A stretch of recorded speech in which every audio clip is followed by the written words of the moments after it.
हरिः ओम् नमः सर्वेभ्यः। भाषापाकः द्वितीयः इत्यस्य अद्य त्रयोविंशः पाठः। येनाक्षरसमाम्नायमधिगम्य महेश्वरात् कृत्स्नं व्याकरणं प्रोक्तं तस्मै पाणिनये नमः। वाक्यकारं वररुचिं भाष्यकारं पतञ्जलिं पाणिनिं सूत्रकारं च प्रणतोऽस्मि मुनित्रयम्। उपान्त्यं प्रकरणम् उद्देश्यविधेयभावः इत्यस्य अद्य अध्ययनं कुर्मः। त्रयः एव लेखाः, परन्तु एतेषु त्रिषु अपि लेखेषु क्लिष्टाः विषयाः प्रतिपादिताः वर्तन्ते।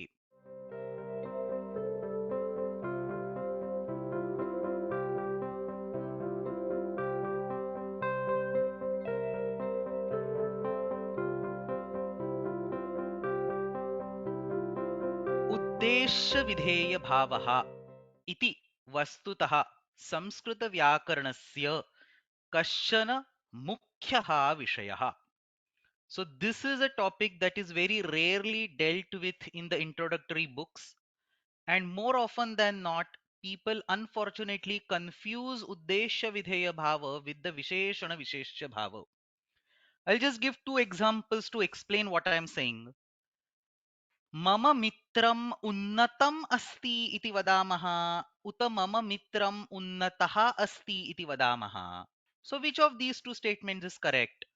It turns out we should say mama mitram unnatah asti and not mama mitram unnatam asti. Parantu उन्नतं मित्रं गच्छति इति वदामः, नो चेत् उन्नतः मित्रं गच्छति इति वदामः. The answer to that question is उन्नतं मित्रं गच्छति इति वदामः. अतः अत्र केषुचन स्थलेषु यत्र विशेषण विशेष्य भावः अस्ति तत्र उद्देश्य विधेय भावः अस्ति इति प्रतीयते.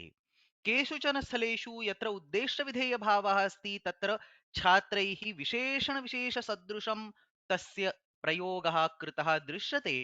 अतः आदौ एव उद्देश्य विधेय भावः इत्युक्ते किम् इति किञ्चित् विस्तरेण ज्ञात्वा तदनन्तरं लेखानाम् अध्ययनं कुर्मः.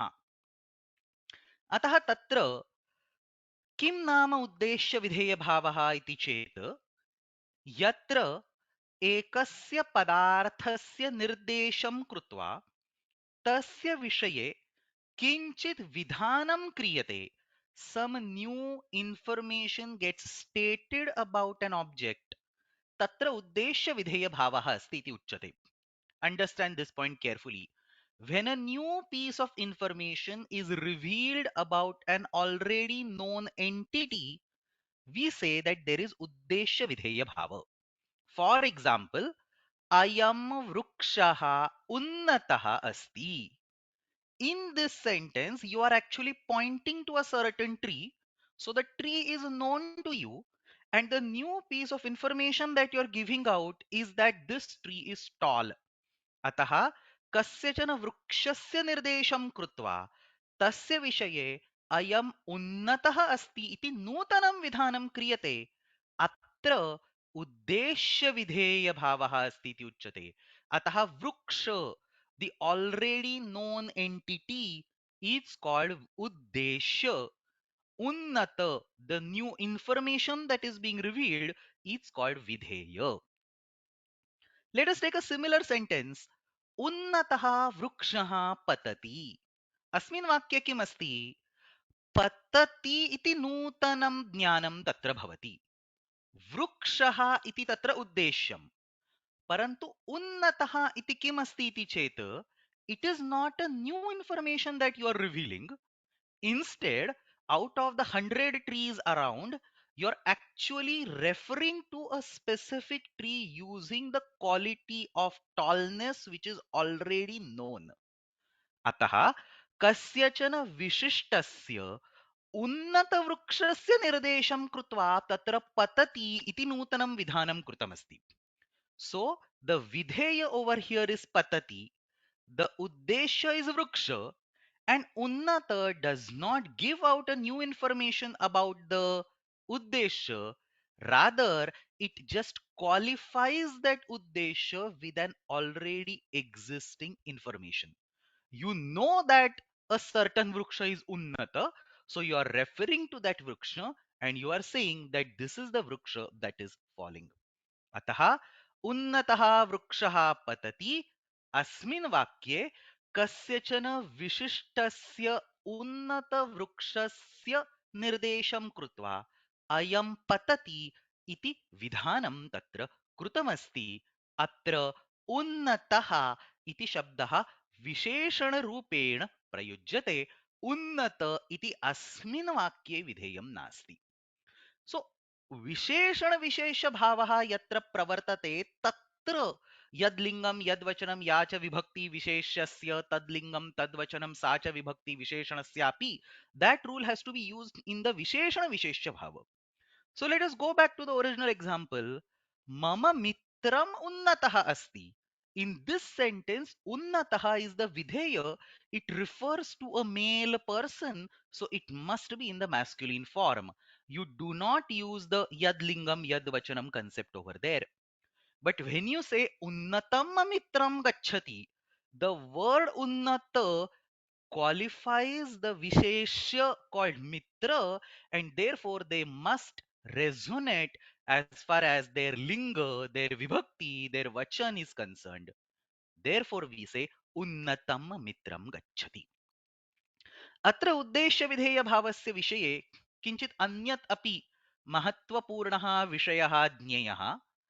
यद्लिङ्गं यद्वचनम् इति यत् सर्वं मया उक्तं तद् केवलं विशेषण विशेषस्य विषये एव प्रवर्तते. उद्देश्य विधेय भावस्य विषये लिङ्गवचनस्य सादृशं भवेत्, समानता भवेत् इति नावश्यकम्. तत्र बहूनि उदाहरणानि भवितुम् अर्हन्ति. एषः बालकः मम मित्रं, गणेशस्य वाहनं मूषकः. अत्र अस्मिन् वाक्ये वाहनम् इति उद्देश्यं नपुंसकलिङ्गे, मूषकः इति विधेयम् अस्ति, तत् पुल्लिङ्गे प्रयुक्तमस्ति. सुवर्णं कुण्डले भवतः. The gold is converted into 2 earrings. So सुवर्णं कुण्डले भवतः. अत्र सुवर्णम् इति उद्देश्य नपुंसकलिङ्गे प्रयोगः. कुण्डले इति विधेयं तस्यापि नपुंसकलिङ्गे परन्तु द्विवचने प्रयोगः अस्ति. तत्र वचनभेदः दृश्यते. अत्र वेदाः प्रमाणम्. The Vedas is the authority. वेदाः इति शब्दः उद्देश्यं पुल्लिङ्गे बहुवचने अस्ति. प्रमाणम् इति विधेयं तु नपुंसकलिङ्गे एकवचने वर्तते. अनेन प्रकारेण यद्यपि विशेषण विशेष्य भावे यद्लिङ्गं यद्वचनम् इति सर्वं तत्र स्वीक्रियते, तथापि तादृशः नियमः उद्देश्य विधेय भावस्य विषये न प्रवर्तते. एतत् सर्वम् इदानीं पीठिकारूपेण अस्माभिः दृष्टम्. इदानीं लेखानाम् अध्ययनं प्रारभामहे.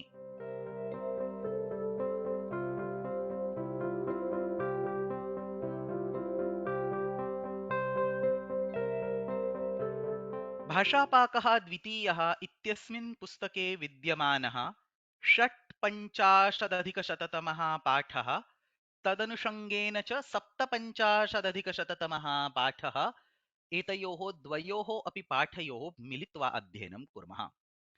एतयोः द्वयोः अपि पाठयोः एकः एव प्रश्नः तत्र कृतः अस्ति. तस्य बहुभिः प्रकारैः ग्रन्थप्रमाणेन विस्तरेण उत्तरं दत्तमस्ति. कः सः प्रश्नः इति चेत्, इदानीं पीठिकायाः अध्ययनसमये अस्माभिः दृष्टम् उद्देश्यं तथा विधेयम् एतयोः लिङ्गं नो चेत् एतयोः वचनं समानमेव भवेत् इति न आवश्यकम्. तर्हि यत्र उद्देश्यस्य वचनं विधेयस्य च वचनं भिन्नमस्ति, तत्र यदि वाक्ये क्रियापदं प्रयोक्तव्यं, तर्हि तत्र क्रियापदस्य अन्वयः उद्देश्येन सह भवेत् उत विधेयेन सह भवेत् इति सः प्रश्नः. सुवर्णं कुण्डले भवति इति वक्तव्यं, नो चेत् सुवर्णं कुण्डले भवतः इति वक्तव्यम्. वाक्ये uddesha, should that be considered as a primary entity? Uddeshyasya pradhanyam bhavet uta vidheyasya pradhanyam bhavet. Bahuni udaharanani vaktum shakyante. Let us understand this question first with multiple examples. Mulyam sahasram rupyakani asti. So mulyam is the uddesha, rupyakani is the vidheya.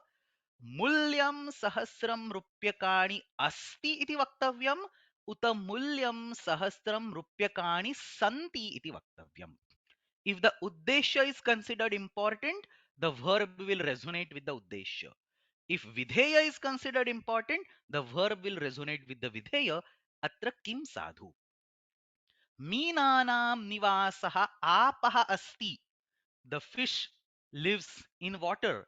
Meenanam nivasaha apaha asti. Apa is bahuvachane. Uta meenanam nivasaha apaha santi iti vaktavyam. Vedaha pramanam asti uta vedaha pramanam santi. Chaitra वैशाखौ वसंत ऋतुः अस्ति चैत्र वैशाखौ वसंत ऋतुः स्तः. So the 2 months, this is not saptami, this is just prathama dvivachanam. Chaitra and vaishakha is called vasanta rutu. So do you say vasanta rutuh asti or you say vasanta rutuh staha? त्रीणि साधनानि संयमः उच्यते. Some 3 important rules or methods of living, we call them as संयम. So त्रीणि साधनानि संयमः उच्यते इति वक्तव्यम् उत त्रीणि साधनानि संयमः उच्यन्ते इति वक्तव्यम्. अनेन प्रकारेण अत्र वाक्ये उद्देश्यस्य नो चेत् विधेयस्य कस्य प्राधान्यं वर्तते इति एकः एव प्रश्नः अत्र एतयोः लेखयोः मध्ये विस्तरेण चर्चितः अस्ति. Now, obviously, you should guess that 2 full lessons have been spent on this question. So, the answer to this question is definitely not trivial. It is not one line. There are going to be multiple cases, sub cases, special cases, apavadas. We are going to go through, we are going to navigate through all of them over the next 8 to 10 slides. तत्र उद्देश्यविधेयभावस्य विषये आदौ किञ्चित् अन्यद् अपि अस्माभिः ज्ञेयम्. वाक्ये विद्यमानः उद्देश्यविधेयभावः सामान्यरूपेण द्विप्रकारकः अस्ति. There are 2 types of उद्देश्यविधेयभावास्. The first one, प्रकृतिविकृतिभावसहितः उद्देश्यविधेयभावः. कः अर्थः? Prakriti means original state. Vikruti means transformation. So yatra ekasya padarthasya अन्यस्मिन् पदार्थे परिवर्तनं भवति. नो चेत् तादृशं विधानं तत्र तस्मिन् वाक्ये कृतमस्ति. तत्र प्रकृति विकृति भाव सहितः उद्देश्य विधेय भावः अस्ति इति उच्यते. Some examples will make it clear. पामरः पंडितः भवति. So this is obviously an example of uddeshya videya bhava. Pamara is uddeshya, pandita is videya. The vidhanam has been done that he has become pandita, but this is the transformation in a same person. So the same person was originally a dumb, amateur, idiot, and now he becomes a scholar. So tatra prakruti vikruti bhavaha asti. Ghataha shukli bhavati. So the pot which was say of the natural color or of the brown color has turned into white. Nirdhanam dhanikam karoti. Same person who was nirdhana earlier has been transformed into dhanika. एतेषु सर्वेषु अपि उदाहरणेषु प्रकृति विकृति भाव सहितः उद्देश्य विधेय भावः दृश्यते. एतानि वाक्यानि कथं सिद्ध्यन्ति? So forget about uddeshya videya bhava. How these sentences are created इति चेत् तत्र विस्तरेण न पश्यामः. एकेनैव वाक्येन तत्र सिद्धान्तं प्रतिपादयामि. एतेषु सर्वेषु उदाहरणेषु क्रू धातुः, भू धातुः, नो चेत् अस धातुः एतेषाम् एव सामान्यरूपेण प्रयोगः कृतः दृश्यते. So we have discussed this while talking about Tadhita Prakaranam also a few classes ago, The general idea over here is kru dhatuh, bhu dhatuh, no chet assa dhatuh, etesham eva atra prayogah kritah drishyate. तत्र च्वी प्रत्ययः अपि प्रयुक्तः कुत्रचित् दृश्यते, कुत्रचित् च्वी प्रत्ययं विना अपि प्रयोगः संभवति. सो घटः शुक्ली भवति, अत्र च्वी प्रत्ययः अस्ति. निर्धनं धनिकं करोति, अत्र च्वी प्रत्ययः नास्ति. पामरः पंडितः भवति, अत्रापि च्वी प्रत्ययः नास्ति. अतः धातुः कः इति चेत् क्रू भू नो चेत् अस्. रूपं कथं सिद्ध्यति इति चेत् च्वी प्रत्ययेन सह भवितुम् अर्हति, च्वी प्रत्ययं विना अपि भवितुम् अर्हति. अतः च्वी प्रत्ययं विना च्वी प्रत्ययेन सह च वाक्यप्रयोगः सम्भवति.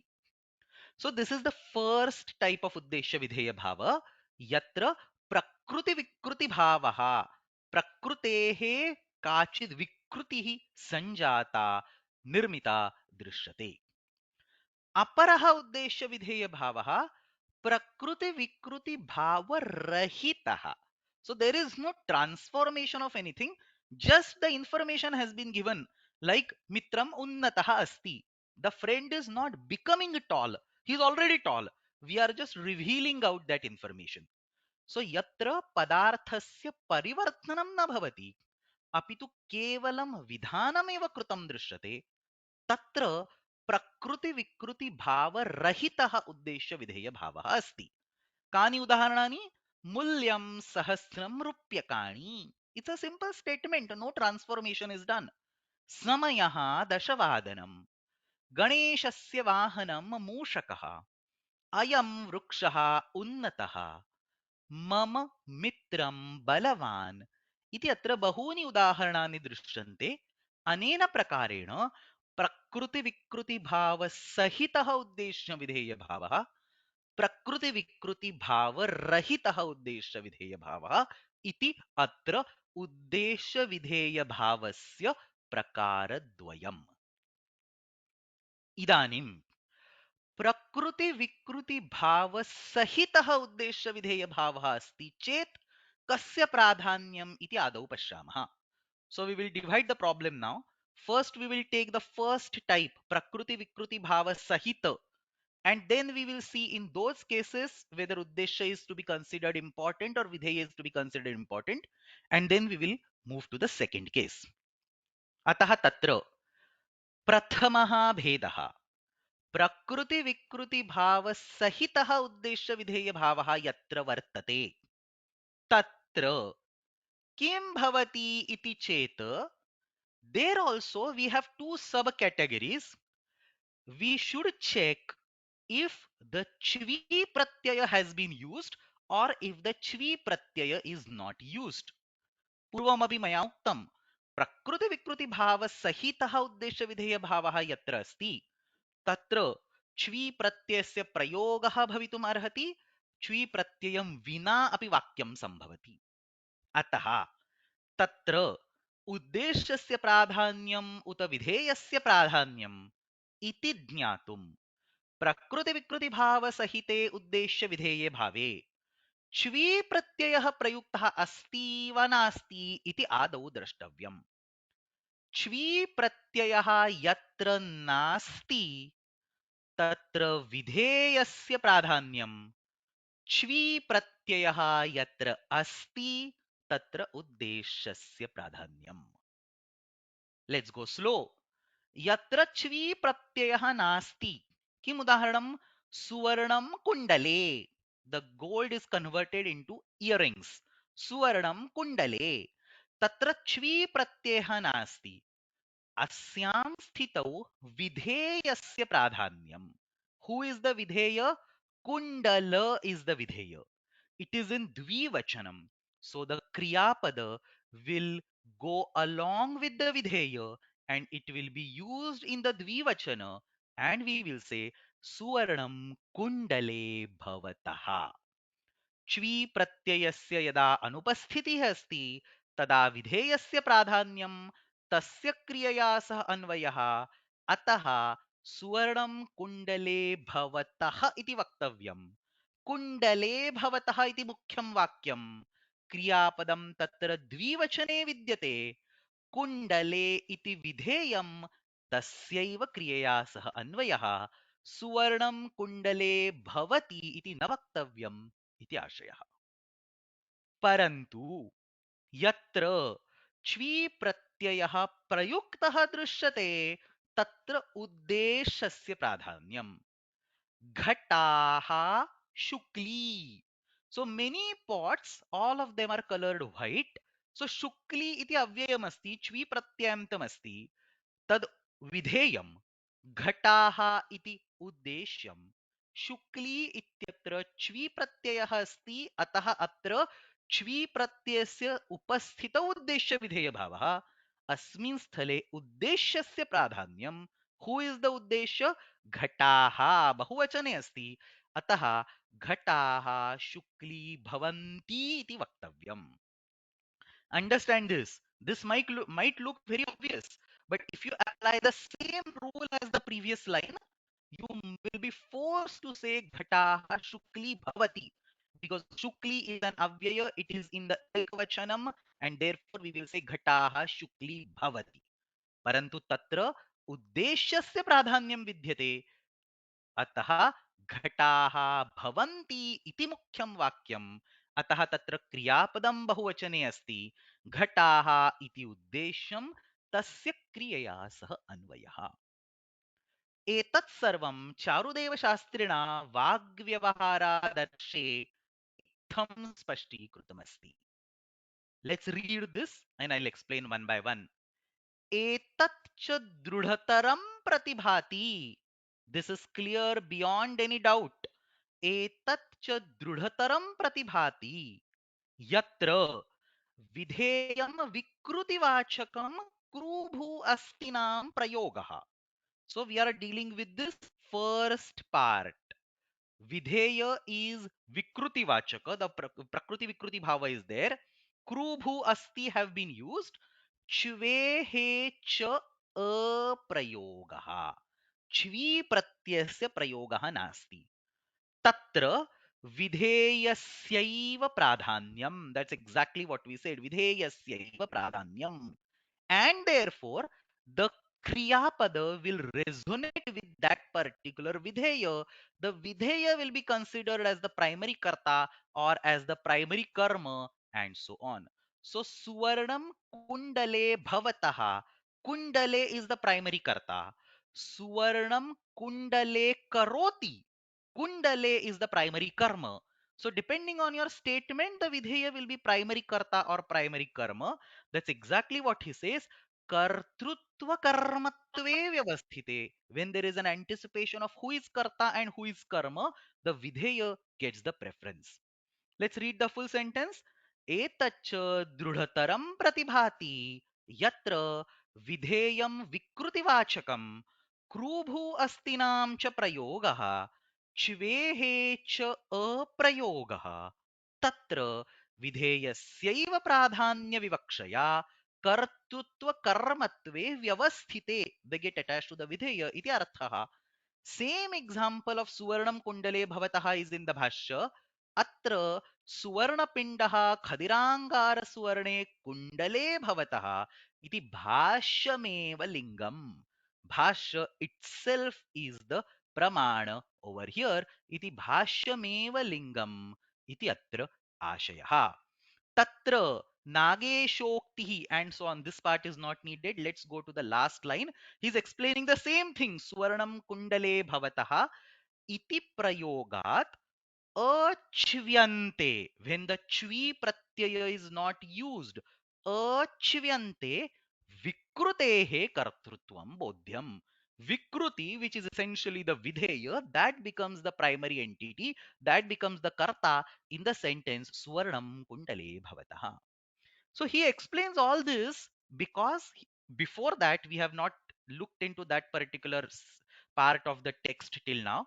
But before that, he's stating a general theme that you will have an uddeshya which is important. Uddeshyasya tatra pradhanyam bhavet. And then he will say yatra chvi pratyayah nasti tatra vidheyasya pradhanyam bhavet. अतः च्वी प्रत्ययस्य अनुपस्थितौ विधेयस्य प्राधान्यं, च्वी प्रत्ययस्य उपस्थितौ उद्देश्यस्य प्राधान्यं, इति अत्र निर्णयः. So this completes the first case. What was the first case? Prakriti Vikruti Bhava Sahitaha Uddeshya Videya Bhavaha Yatra Vartate Tatra Chvi Pratyayasya Anupasthitau Vidheyasya Pradhanyam Suvarnam Kundale Bhavataha iti udaharanam. Chvi Pratyasya Upasthitau Uddeshyasya Pradhanyam Ghataha Shukli Bhavanti iti udaharanam. Let's go to the second case. Yatra Prakriti Vikruti Bhava Rahitaha. So Samayaha Dashavadanam Mulyam Sahasram Rupyakani Mitram Balavan and so on. So Prakriti Vikruti Bhava Rahitaha Uddeshya Vidheya Bhava Vartate. Here there are three different sub cases. So Atra Yatra Prakriti Vikruti Bhava Rahitaha Uddeshya Vidheya Bhavaha Vartate. Tatra you want to look at the Vidheya and see if that Videya is one of those special 5 or 6 words.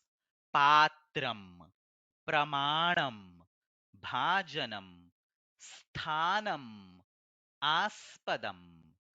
इत्येतेषु कश्चन शब्दः यदि विधेयरूपेण विद्यते तर्हि तत्र उद्देश्यस्य प्राधान्यमस्ति.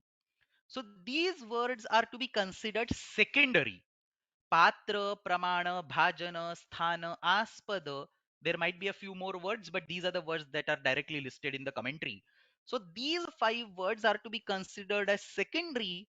They will never assume the primary role. अतः एते शब्दाः विधेयरूपेण विद्यन्ते चेत् उद्देश्यस्य प्राधान्यम् अस्ति. यथा वेदाः प्रमाणम्. The Vedas is the authority. अत्र प्रमाणम इति शब्दः विधेयरूपेण, that is giving the new information.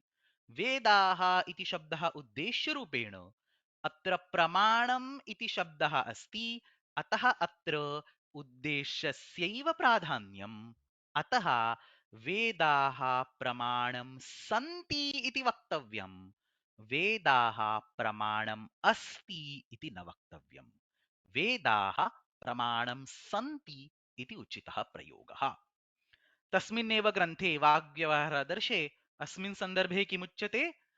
तथापि इदं व्यवसितं भाति पात्र प्रमाण भाजन स्थान आस्पदादिषु विधेयेषु.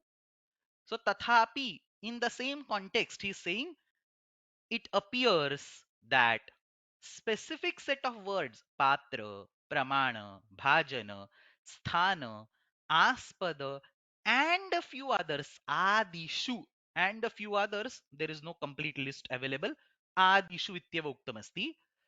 If these words are vidheya, patra pramana bhajana sthanaspadaadishu vidheyeshu uddeshyasya kartruta.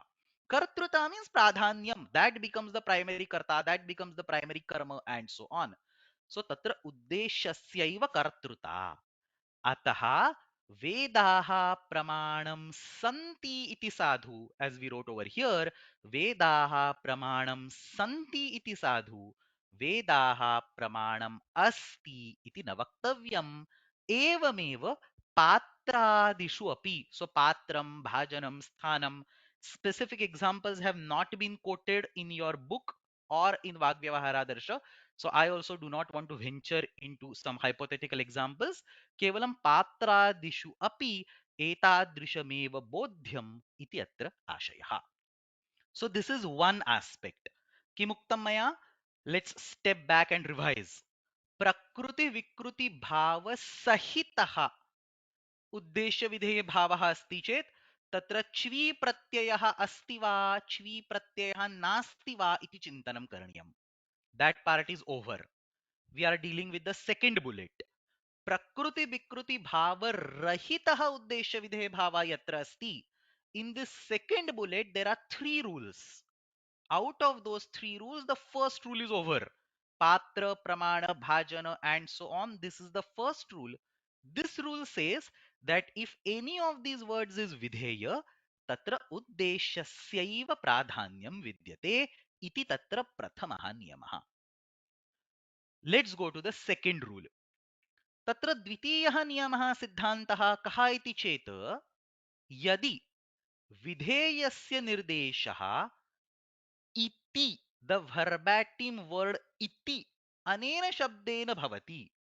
So if the videya is associated with the word iti in the sentence, तत्र विधेयस्यैव प्राधान्यं भवति इति केषाञ्चन वैयाकरणानां मतम्. So a significant group of Vaiyakaranas believe that if the very peculiar phrase called iti is present in the sentence, then the videya takes the primary role. Iti keshanchana Vaiyakarananam matam. And here comes the weird thing. तादृशाः प्रयोगाः प्राचुर्येण सन्ति इति सत्यम्. So these grammarians are not talking out of thin air. They have certain prayogas justifying their stand. परन्तु तादृशं विधानं निश्चयेन नैव कर्तुं शक्यते यतः इति शब्दस्य उपस्थितौ कुत्रचित् उद्देश्यस्य अपि प्राधान्यं सम्भवति. So essentially it's all chaos. Most of the cases you will see the videya being stressed in case of iti, but there are situations where uddeshya is also getting the importance. कानिचन उदाहरणानि अत्र दत्तानि सन्ति. कालादिकृता वस्तुधर्मा वयः प्रभृतयः अवस्था इति उच्यते इति काशिकायां पञ्चमाध्यायस्य चतुर्थे पादे इयं पङ्क्तिः अस्ति. We will not go in the individual meanings of all the sentences. We will only focus on what is uddeshya and what is videya and which is assuming the primary role.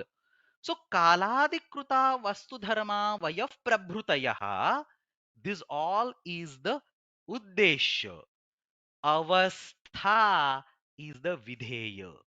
So कालादिकृताः सर्वत्र विसर्गस्य लोपः अस्ति.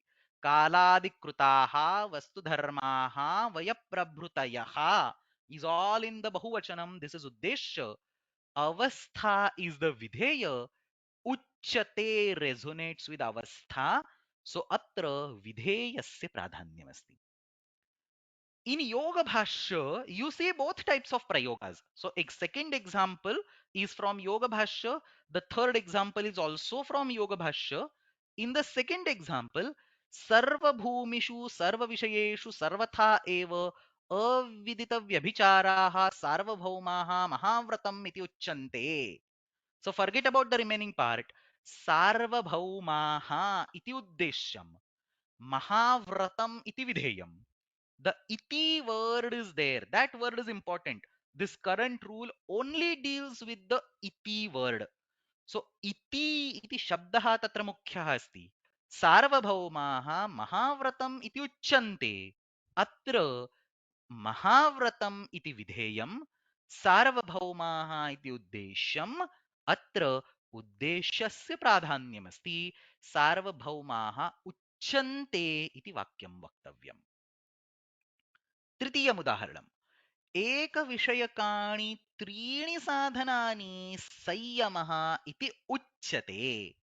अत्र साधनानि इति उद्देश्यं, संयमः इति विधेयम्. इति the verbatim word has been used. उच्यते इत्यस्य अन्वयः संयमः इत्यनेन भवति. अतः अत्र विधेयस्य प्राधान्यम्. अन्ते कुमारसम्भवस्य व्याख्याने मल्लिनाथेन एकं वाक्यमुक्तमस्ति. लम्बाम्बराः कल्पतरवः एव वैजयन्ती इति सम्भाव्यते. सो कल्पतरवः इति उद्देश्यं, वैजयन्ती इति विधेयं, सम्भाव्यते इति क्रियापदम्. इति the verbatim phrase has been used. सम्भाव्यते इत्यस्य अन्वयः वैजयन्ती इत्यनेन. अतः अत्र विधेयस्य प्राधान्यमस्ति. So out of the four examples, you see that in three examples there is vidheyasya pradhanyam. Ekasmin udaharane uddeshasya pradhanyam. अतः विधेयस्यैव प्राधान्यं भवेत् इति वैयाकरणानां पक्षः तादृशः उचितः. परन्तु विधेयस्यैव इति स्पष्टरूपेण न वक्तुं शक्यते. भिन्नाः इत्युक्ते यत्र उद्देश्यस्य प्राधान्यं विद्यन्ते तादृशाः अपि प्रयोगाः केचन अवश्यं सन्ति इति आशयः. So same thing, let's again read it from the Vagyavaharadarsh. Vidheyasya itina parichhede. This part is important. Itina parichhede. The iti verbatim phrase has been used. Vidheyasya itina parichhede tasyaiva kartrutva karmatve vyavasthite. So when the vidheya is employed along with the word iti, then the videya will be the primary. This, even though many grammarians say this, you cannot say this without a small doubt. Vidheyasya itina parichhede tasyaiva kartrutva karmatve vyavasthite iti yad anyesham vaiyakarणानां matam तदपि न शक्यम मुक्त संशयं वक्तुं. संशयं विना तादृशं वक्तुं न शक्यते इति अर्थः. तदपि न शक्यं मुक्त संशयं वक्तुं.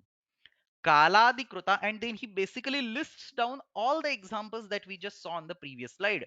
Kaladikritaha vastudharmaha vayah prabhrutayah avastha iti uchyate iti kakudasyaवस्थायां लोप इत्यस्मिन् सूत्रे काशिकायां विधेयस्य कर्मत्वम् इत्युक्ते विधेयस्य प्राधान्यमस्ति. योगभाष्ये उभयथा दृश्यते. सर्वभूमिषु सर्वविषयेषु सर्वथैव अविदितव्यभिचाराः सार्वभौमाः महाव्रतमित्युच्यन्ते. So there the uddesha is important. एकविषयाणि त्रीणि साधनानि संयम इत्युच्यते. अत्र विधेयं मुख्यम् अस्ति. तत्र लम्बाम्बराः कल्पतरवः एव वैजयन्ती इति सम्भाव्यते इति कुमारसम्भवस्य मल्लिनाथटीकायां तत्र विधेयं मुख्यमस्ति. So same four examples that are listed on the previous slide have been enumerated in this part of Vagyavahara Darsha. अतः अत्र अस्माभिः किं दृष्टम्? In the Prakriti Vikruti Rahita case, there were three sub rules. The first sub rule, patra pramana bhajana sthana aspada and so on. Etesham vishaye tatra vidheyam secondary bhavati ataha uddeshasya pradhanyam. That was the first rule. The second rule was iti ayam shabdaha vidheyena saha vidyate chet samanya rupena vidheyasya pradhanyam. So that would be a general rule. Parantu tatra तदेव भवेत् इति वक्तुं न शक्यते. उद्देशस्य प्राधान्यस्य अपि उदाहरणानि सन्ति. So it's basically with a pinch of salt one can say videya is important. That kind of language has been used. So that is that second case. The third case is now everything else. So, anyeshu sthaleshu. So you do not have that patra bhajana and so on. You do not have the iti word and so on. So anyeshu sthaleshu, it basically depends on the intention of the speaker. Both the cases, uddeshasya pradhanyam, vidheyasya pradhanyam, ubhayatha prachuryena prayogaha drishyante.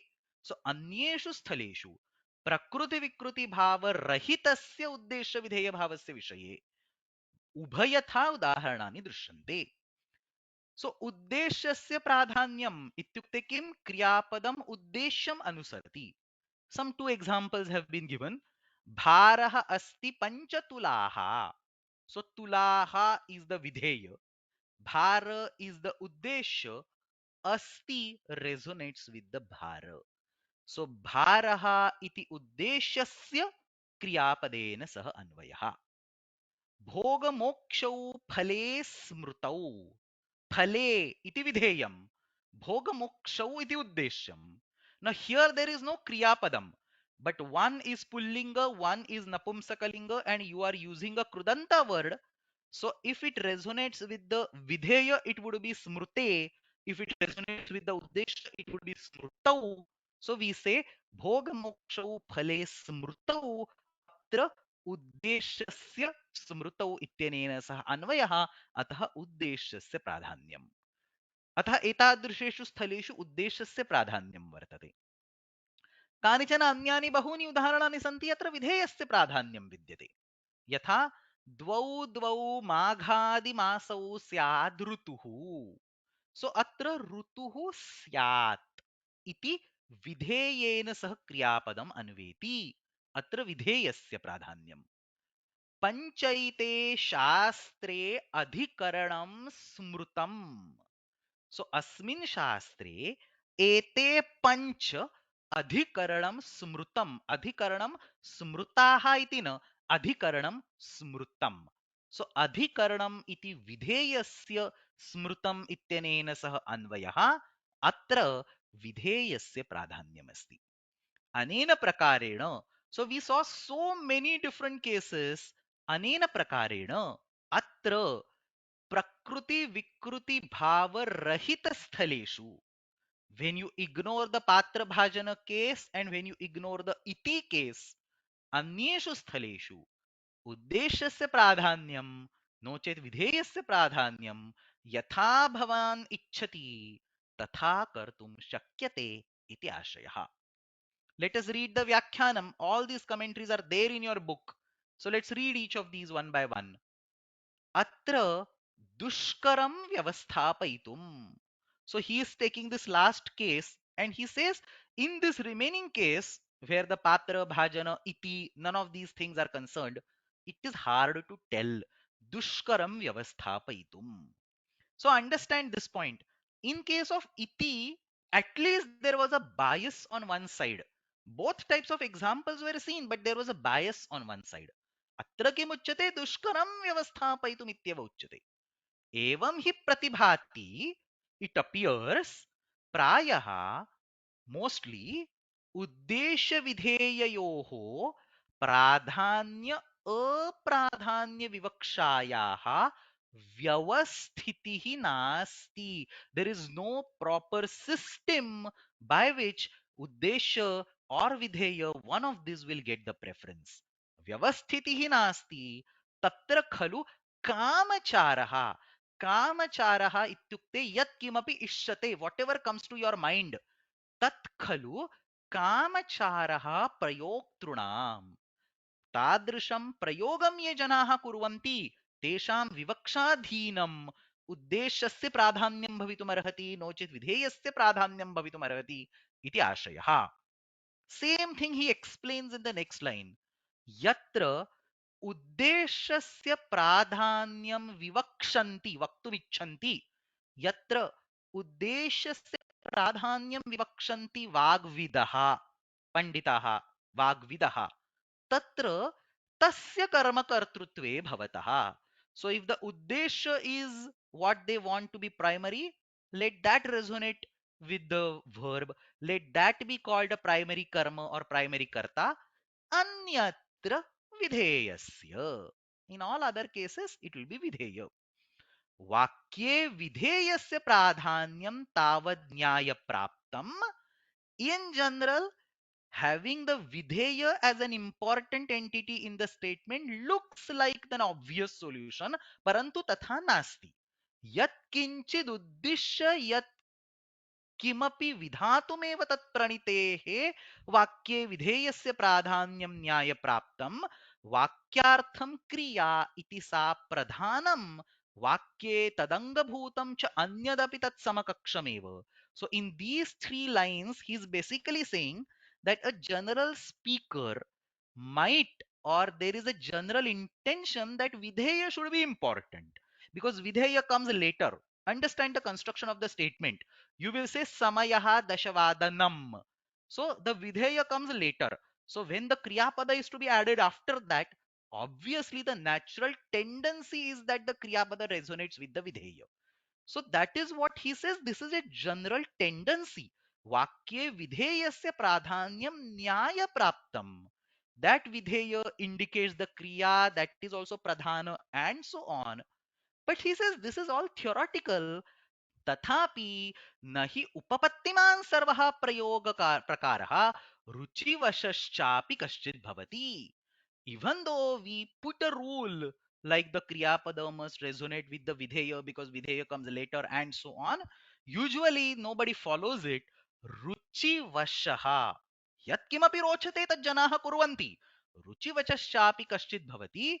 उद्देशस्य प्राधान्यं प्रायेण रोचयन्ते शिष्टाः. Even the scholars like to consider the uddesha as an important entity. उद्देश्यस्य प्राधान्यं प्रायेण रोचयन्ते शिष्टाः. इति किं कुर्मः? What can we say about it? When shishtas are divided into two areas, some people prefer uddesha, some people prefer videya as a primary entity. Who are we to put niyama, rules, regulations over here? So kim kurmah? So atra dushkaram vyavasthapayitum इति एव आशयः. अतः उद्देश्यस्य प्राधान्यम् उत विधेयस्य प्राधान्यम् इति प्रश्ने कृते तस्य एकवाक्येन उत्तरं नास्ति. तत्र किं वक्तव्यम्? आदौ प्रकृतिविकृतिभावसहितः उद्देश्यविधेयभावः अस्ति उत प्रकृतिविकृतिभावरहितः उद्देश्यविधेयभावः अस्ति इति द्रष्टव्यम्. प्रकृतिविकृतिभावसहितः उद्देश्यविधेयभावः अस्ति चेत् च्वी प्रत्ययः अस्ति उत नास्ति इति द्रष्टव्यम्. च्वी प्रत्ययं विना विधेयस्य प्राधान्यं सुवर्णं कुण्डले भवतः, not भवति but भवतः. च्वी प्रत्ययस्य उपस्थितौ उद्देश्यस्य प्राधान्यं घटाः शुक्ली भवन्ति. So that is first important bucket. प्रकृति विकृति भाव रहितस्य उद्देश्य विधेय भावस्य संदर्भे किं वक्तव्यम्? So we had three sub cases. पात्र प्रमाणादयः शब्दाः सन्ति चेत् उद्देश्यस्यैव एव प्राधान्यम्. वेदाः एव प्रमाणम् इति वदामः.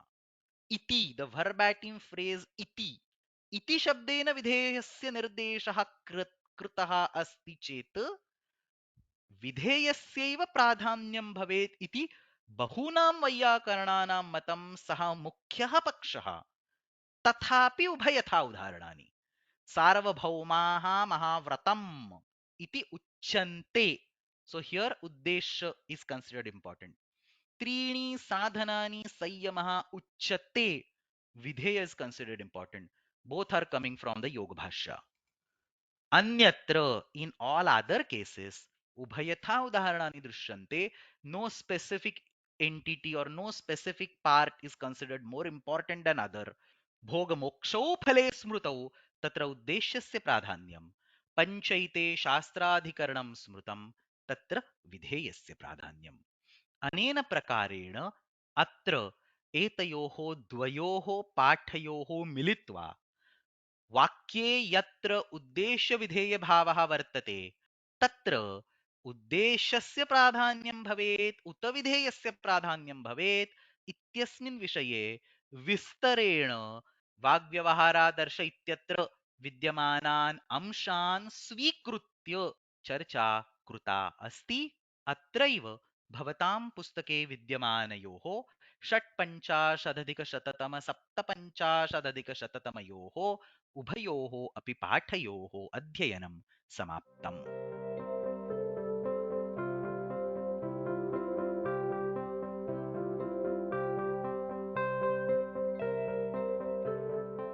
भाषापाकः द्वितीयः इत्यस्मिन् पुस्तके विद्यमानः पञ्चपञ्चाशदधिकशततमः पाठः. अस्मिन् पाठे वाक्ये यत्र उद्देश्यविधेयभावः विद्यते तत्र उद्देश्यवाचकस्य शब्दस्य आदौ प्रयोगः करणीयः उत विधेयवाचकशब्दस्य आदौ प्रयोगः करणीयः इत्यस्मिन् विषये किञ्चित् चिन्तनं कृतम् अस्ति. तत्र तस्मादपि पूर्वम् एकः सूक्ष्मः विषयः आदौ ज्ञाप्यते. तस्य अध्ययनं कुर्मः. एकं वाक्यं संस्कृताध्ययनेन पामरः पंडितः भवति. A dumb person becomes a scholar after studying Sanskrit. Samskritadhyayenena pamaraha panditaha bhavati. Now this should be very clear. Pamara is the uddeshya, pandita is the videya. अत्र अस्मिन् वाक्ये पामरः इत्यपि पुल्लिङ्गे प्रथमैकवचने पण्डितः इत्यपि पुल्लिङ्गे प्रथमैकवचने. अतः भवति इति शब्दस्य मुख्य रूपेण केन सह अन्वयः. So who is the primary entity over here? Is it Pamara or is it Pandita? It's a little hard to tell. परंतु वाक्य रचना कथं कृता अस्ति इति पश्यामश्चेत् संस्कृताध्ययनेन पामरः पंडितः भवति. So this bhavati seems to resonate with the word panditah purely on the basis of the way the sentence is constructed. संस्कृताध्ययनेन पामरः पंडितः भवति इति. इदानीं किञ्चित् भिन्नरूपेण वदामः. संस्कृताध्ययनेन पामरः भवति पंडितः. Same sentence. So Uddesha and Videya are not changing. Pamara is itself Uddesha, Pandita is the Videya. Parantu idanim kim asti? If you look at this particular sentence, Samskritadhyayanena Pamaraha bhavati Panditaha. So the word bhavati, the association appears to change in our head. Nothing is actually changing, but the way sentence gets spoken. Samskritadhyayenena Pamaraha bhavati Panditaha. So the placement of the word bhavati, usually the kriya pada will go at the end. So Samskritadhyayenena Pamaraha bhavati. Natural tendency is to consider this as a valid fragment of the sentence. Therefore, Pamaraha bhavati iti kaschana amshaha svikriyate. In the previous sentence, Panditaha bhavati iti kaschana amshaha svikriyate. अतः पूर्वस्मिन् इत्युक्ते आदिमे वाक्ये क्रियापदस्य अन्वयः पंडितः इति विधेयेन सह अस्ति. द्वितीये वाक्ये क्रियापदस्य अन्वयः पामरः इति उद्देश्येन सह अस्ति. इत्युक्ते वाक्ये क्रियापदस्य अन्वयः कुत्रचित् उद्देश्येन सह भवति, कुत्रचित् विधेयेन सह भवति. Same thing which we talked about in the last two lessons, 156 and 157, is being reconfirmed, reaffirmed over here in a slightly different manner. So what he says is, अत्र प्रथमे वाक्ये भवति इत्यस्य अन्वयः विधेयेन सह, द्वितीये वाक्ये भवति इत्यस्य अन्वयः उद्देश्येन सह, परन्तु तत्र विधानं पण्डितस्यैव कृतमस्ति. The videya is always the word pandita, irrespective of where the kriya pada goes with. So understand this. क्रियापदस्य साहचर्यं केन सह वर्तते सः भिन्नः विषयः. विधेयं किं सः भिन्नः विषयः. A lot of people tend to believe that the kriyapada must resonate with the videya. We saw this in the previous two lessons also. The general tendency is to have the kriyapada resonate with the videya. But that's just a general tendency. That's not to be considered as a rule. Therefore, if you take a random sentence, do not try to find the resonance of the Kriya Pada. Do not try to find the association of the Kriya Pada to decide what is Uddesha and what is Videya. क्रियापदस्य साहचर्यं केन सह वर्तते सः भिन्नः विषयः.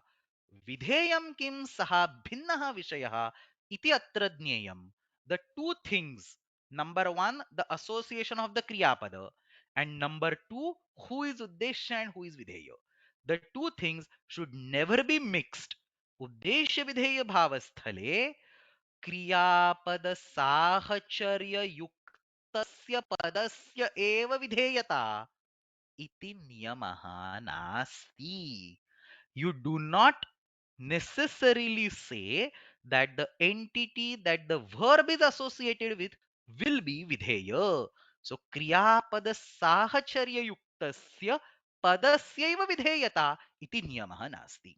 Why is this discussed in the beginning of this lesson? Because this point tells us that vakye kriyapadam kutrapi bhavitum arhati. So kriyapada can be at the beginning, can be at the middle, can be at the end. The uddeshya will be uddeshya and videya will be videya. इदानीम् अन्यः प्रश्नः कश्चन क्रियते, if the kriyapada can flow freely around the sentence, can the other words like the uddesha and the videya, can they freely flow around the sentence? यथा क्रियापदं वाक्ये कुत्रापि भवति चेदपि न दोषाय, तथैव वाक्ये विद्यमानम् उद्देश्यं कुत्रापि भवति, वाक्ये विद्यमानं विधेयं कुत्रापि भवति चेदपि उचितं वा? So can you rewrite this statement as पंडितः पामरः संस्कृताध्ययनेन भवति, or can you say संस्कृताध्ययनेन पंडितः भवति पामरः? So संस्कृताध्ययनेन पंडितः भवति पामरः, or even the reverse, संस्कृताध्ययनेन पंडितः पामरः भवति. So if you say संस्कृताध्ययनेन पंडितः पामरः भवति, will it mean the same thing as a संस्कृताध्ययनेन पामरः पंडितः भवति? Can you switch the ordering of the uddesha and videya? Can uddesha and videya freely flow in a sentence just like the kriyapada? Iti tatra prashnah. क्रियापदस्य विषये किं दृष्टं? क्रियापदस्य कुत्रापि साहचर्यं भवितुमर्हति. क्रियापदसाहचर्ययुक्तस्यैव पदस्य विधेयता इति नियमः नास्ति. तादृशमेव उद्देश्यस्य विषये विधेयस्य विषये च वक्तुं शक्यते वा इति पृच्छामश्चेत् तादृशं नास्ति. उद्देश्यविधेयभावस्य स्थले उद्देश्यस्य स्थलं विधेयस्य स्थलम् एतयोः विषये कश्चन सामान्यः नियमः उच्यते. अनुवाद्यम् अनुक्त्वैव न विधेयमुदीरयेत् न हि अलब्धास्पदं किञ्चित् कुत्रचित् प्रतितिष्ठति. So we will not go in the details of this karika, but the general meaning of this karika is that anuvadyam anuktva vidheyam na udirayet. Anuvadyam means uddeshya. Anuvadyam anuktva, without speaking the uddeshya, na vidheyam udirayet. Vidheya should not be spoken. So वाक्ये उद्देश्यमेव आदौ वक्तव्यं, तदनन्तरं विधेयं वक्तव्यम्.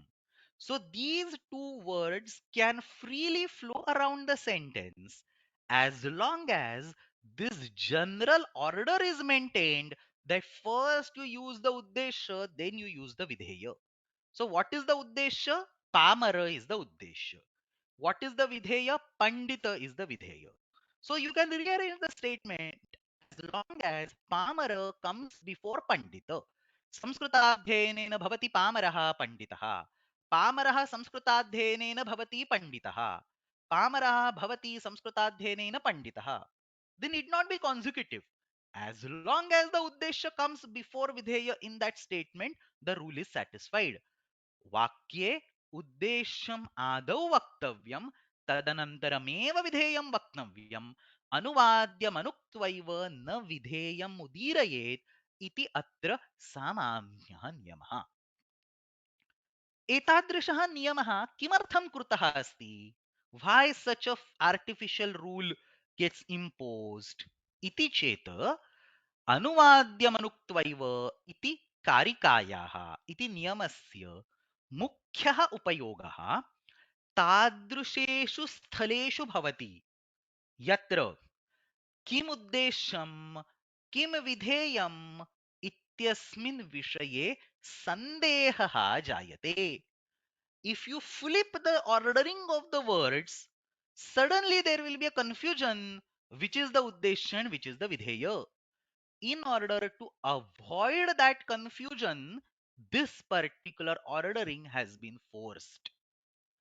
So, nirdhanaha dhanikaha bhavati. In this sentence, because of the order of the words, it is clear that the person was nirdhana in the beginning, then he becomes dhanika. Nirdhanaha dhanikaha bhavati इत्यस्य कः अर्थः? सः मनुष्यः आदौ निर्धनः आसीत्, इदानीं धनिकः जातः. परन्तु अत्र अस्मिन् वाक्ये यदि धनिकः इति शब्दः आदौ उच्यते, धनिकः निर्धनः भवति, so the entire meaning will flip. it will mean that a wealthy person is now poor.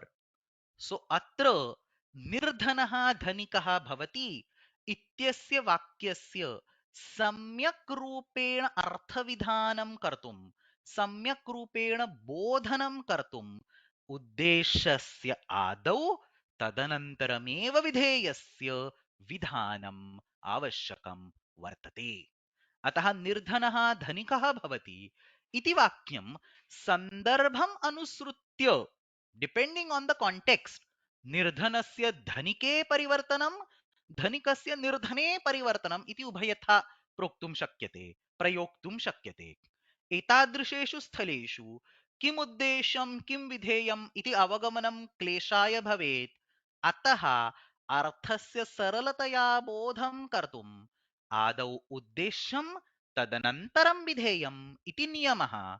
अतः निर्धनः धनिकः भवति means that the person was nirdhana and now became dhanika. धनिकः निर्धनः भवति इत्यत्र तु पूर्वं धनिकः इदानीं निर्धनः.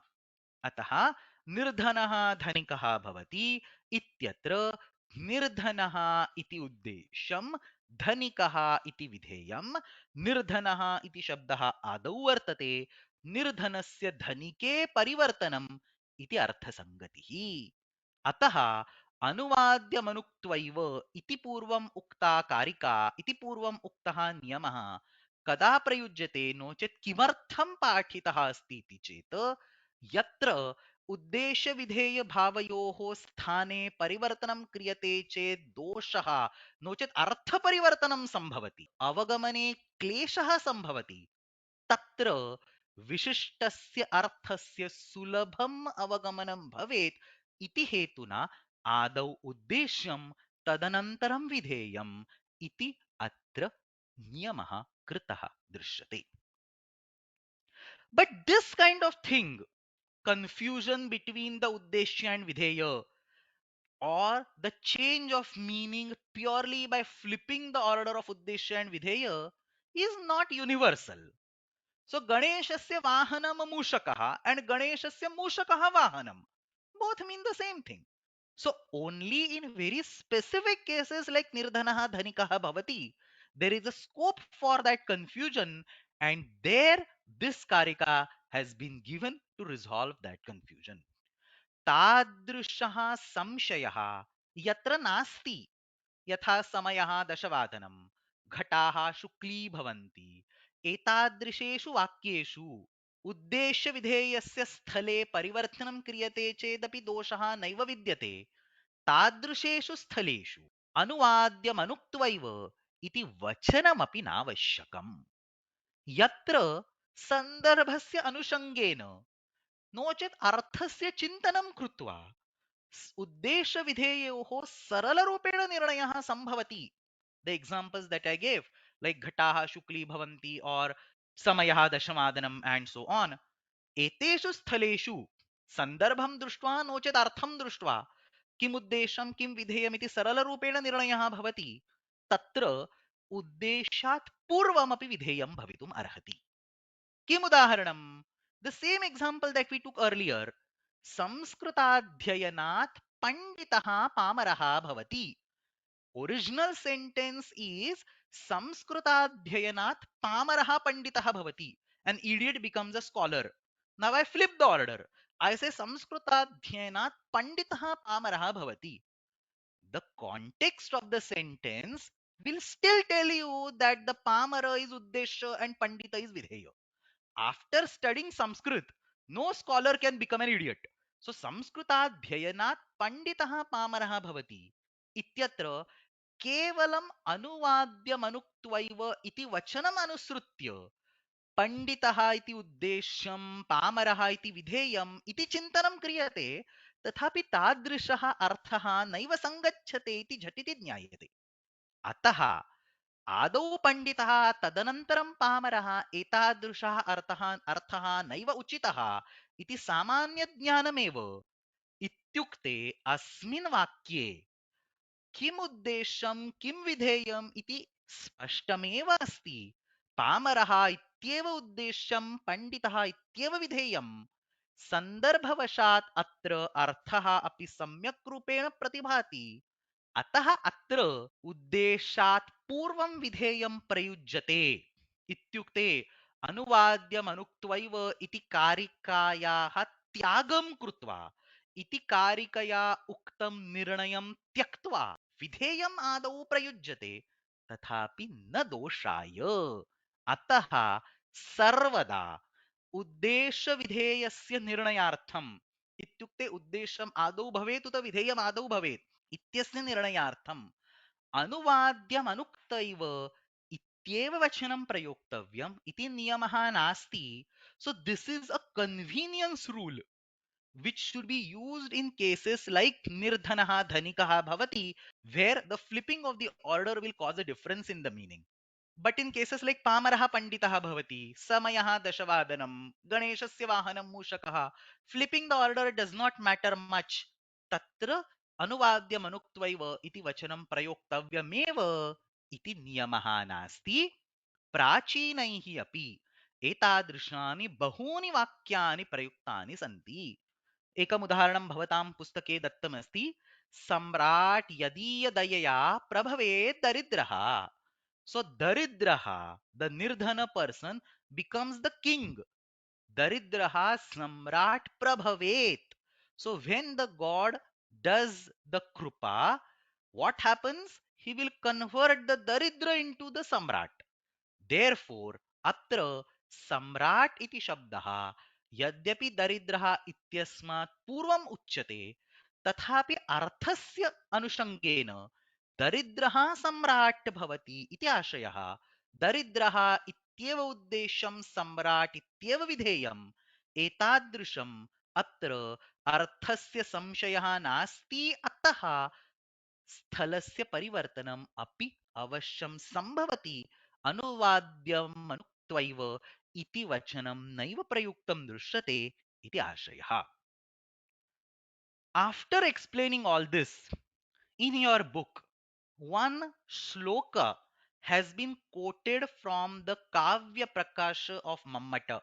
Mammata's Kavya Prakasha. From this book, a shloka has been quoted. अस्य श्लोकस्य अर्थज्ञानं नापेक्षितम्. I will not spend time on explaining the meaning of this shloka, but I will give you a 1 minute background on what this all is about. So तत्र मम्मटस्य काव्यप्रकाशे काव्येषु विद्यमानाः दोषाः के के. So what is considered a good kavyam, what is considered a bad kavyam? Bad in the sense maybe grammatical errors, maybe alankara related errors, maybe chanda related errors, and so on. So Sundaram kavyam, Shravaniyam kavyam kidrusham, Tad bhinnam kavyam kidrusham. So this all has been explained in details. So various doshas occurring in certain kavyas have been enumerated with multiple examples in this Mammata's book called Kavya Prakasha. तत्र उद्देश्य विधेय भावस्य संदर्भे एकः दोषः उक्तः अस्ति, तस्यैव अत्र किञ्चित् अध्ययनं कुर्मः. So in order to explain this uddesha videya bhava related dosha, he quotes this beautiful shloka in Shardula Vikridita. We will not go in the details of this shloka. Nyakkaro hyayameva me yadarayat tatrapyasau tapasaha and so on. अस्मिन् श्लोके विद्यमानौ आदिमौ द्वौ शब्दौ Nyakkaraha and Ayameva. These are the only things that are of our interest right now. So he gives this shloka, and then in that book itself, he gives a small comment over there. He says, Atra, in this shloka, what is written? Nyakkaraha hi ayameva iti likhitam asti. Tatra ayameva nyakkaraha iti vaktavyam. So what is written? What is written is Nyakkaraha ayameva. What you should write? You should write ayameva Nyakkaraha. This kind of reversal should be done is what he says. Let's go slow and understand. Nyakkara is the videya over here. Ayama is the uddesha over here. Nyakkara means insult, hatred, apamana, and so on. So Nyakkara is the videya that comes first. ayam is the uddeshya. Asmin udarane न्यक्कार hi ayam me ayameva me ityatra न्यक्कार iti vidheyam अयम इति उद्देश्यम अत्र उद्देश्यस्य अपेक्षया विधेयस्य आदौ प्रयोगः कृतः अस्ति. So there is a typing mistake on the slide. Uddeshya, which is ayameva, that comes later. Vidheya, which is nyakkara, that comes first. So uddeshyasya apekshaya vidheyasya आदौ प्रयोगः कृतः अस्ति. In the commentary, these three lines, he says that this is only a mistake, or this is only a dosha related to the Vakya Rachana, not a dosha related to Artha. So, what he is trying to say over here is the general rule is that the Uddeshya must come and then Videya should come. So, in this shloka, a Videya has been written before the Uddeshya. If one needs to point out a mistake over here, the only mistake is the order, not the meaning. So unlike the Nirdhanaha Dhanikaha case, where if you flip the order, the meaning will also go for a toss. Unlike that, here only the order is not following certain rule. The Karika, that Karika is not being respected in this order. So there is a mistake, there is a dosha of the order, but there is no dosha of the artha. Is what he clarifies over here. Atra Shabda Rachana Viparita. The order is reversed. Vakyasyaiva doshaha na vakyarthasya. The meaning is not changing. So essentially what he is saying is that try to follow the previous karika, try to follow the previous rule. Anuvadyam anuktvaivana vidheya mudirayet. As much as possible, try to follow this rule. But if you end up in not following that rule, the dosha is not the dosha of the artha. The meaning will not change, only the ordering of the words. One might have an objection on that. So Shabda Rachana Viparita Kruta Vakyasyaiva Ayam Doshaha Na Vakyarthasya Ataha Atra Nyakkaraha Iti Shabdaha Vidheya Rupena Prayuktaha सन अपि आदौ प्रयुज्यते अयम केवलं वाक्यरचनायाः दोषः अत्र अर्थस्य दोषः नास्ति इति मम्मटेन अपि स्पष्टीकृतं वर्तते. अत एव यत्र अर्थस्य अवगमने क्लेशः नास्ति तत्र उद्देशात् प्राक् विधेयस्य प्रयोगः अवश्यं सम्भवति इति आशयः अत्रापि स्पष्टीभवति. अनेन प्रकारेण अस्मिन् पाठे वाक्ये उद्देश्यम् आदौ भवेत् उत विधेयम् आदौ भवेत् अस्मिन् विषये विस्तरेण चर्चा कृता अस्ति. अत्रैव भवतां पुस्तके विद्यमानस्य पञ्चपञ्चाशदधिकशततमस्य पाठस्य अध्ययनं समाप्तम्. अपि च अत्र उद्देश्यविधेयभावः इत्याख्यम् उपान्त्यं प्रकरणं समाप्तम्.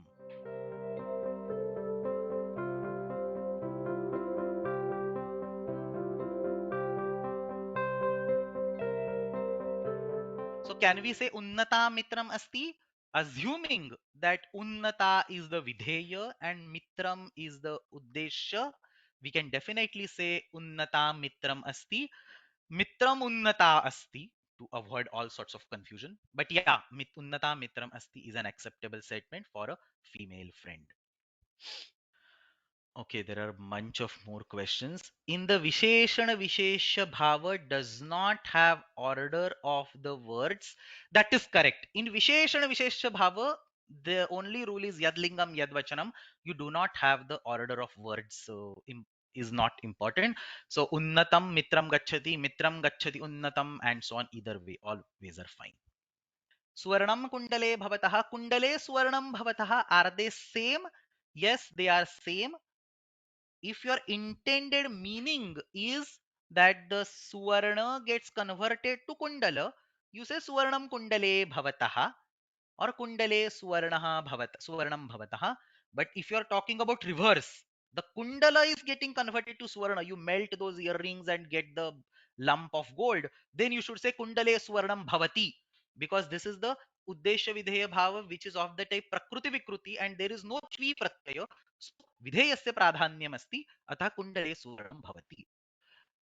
So depending on your intention of speaking, what you want to speak, what is the uddesha and what is the vidheya in this sentence, depending on that, you should conclude what should be the kriyapada, what should be the vachana of the kriyapada. Yes, somebody saying extremely complex session. Yeah, extremely complex session. I know. Watch the video once or twice, and I think it should be good to go. The reason why this is complex is, to be honest, Uddesha Videya Bhava is never taught in the beginning. So I always say this. Even when you are studying Ashtadhyayi, when you study Vruddhi Radhaich Sutram, before you study anything, the first question you should answer is what is Uddesha and what is Videya. So Vruddhi Radhaich ityatra Vruddhihi iti Vidheyam. That is the new term that you're defining. Adaich iti uddesham. Adaich is the entity that is already known to you. A, I, O. So unless you define what is exactly Vidheya and what is exactly Uddesha, the understanding of the sutra is not complete. But people very rarely go in these kind of details. So this ignorance towards the Uddesha Vidheya is the primary reason why today's session was very complex. If Uddesha Vidheya was taught as early as Visheshana Vishesha, then there was no reason to be afraid of this topic.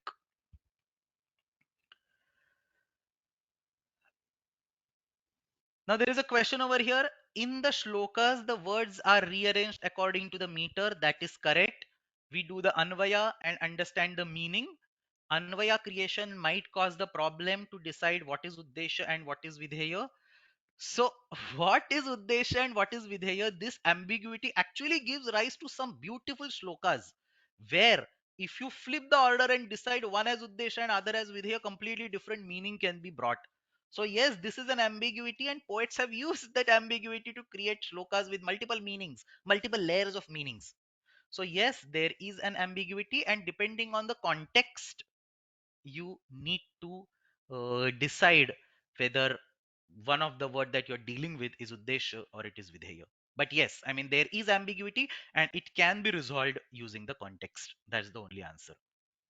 So you look at this. I mean, two gods kill two demons. Devau asurau hataha. Hanti hataha gnanti. Devau asurau hataha. What does this statement mean? Are two gods killing the two demons or the two demons killing the two gods? Devau asurau hataha. Both ways it can mean the same thing, right? So then you have to understand the context. There is where the ordering is important, like dhanikaha nirdhana nirdhana dhanika and so on. So that is the place where that ordering is important. But if these statement, for example, comes in a poem and say asura hataha devau and so on, then it's very hard to make or have a conclusion or have a decisive answer without the context.